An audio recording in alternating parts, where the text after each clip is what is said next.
Hi friends, അപ്പോൾ arithmetic പ്രോഗ്രഷനിൽ അടുത്തൊരു question ആണ് നമ്മൾ ഈ വീഡിയോ ഡിസ്കസ് ചെയ്യുന്നത്. ക്വസ്റ്റ്യൻ ഏതാണെന്ന് നോക്കാം.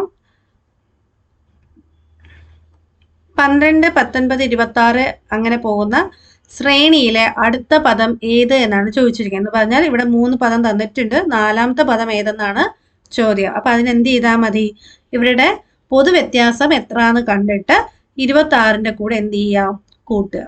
ഓക്കെ, അപ്പോൾ അതാണ് ചെയ്യാൻ പോകുന്നത്. അപ്പോൾ ഇവിടെ പൊതുവ്യത്യാസം കാണാൻ പറഞ്ഞാൽ എന്താണ് ഫോർമുല? പൊതുവ്യത്യാസം ഈക്വൽ ടു രണ്ടാം പദം മൈനസ് ആദ്യ പദം അല്ലേ? അപ്പൊ ഇവിടെ രണ്ടാം പദം എന്ന് പറഞ്ഞാൽ നമ്മുടെ ശ്രേണിയിലെ രണ്ടാം പദം എന്ന് പറഞ്ഞാൽ 19 അല്ലേ? അപ്പൊ 19 മൈനസ് 12.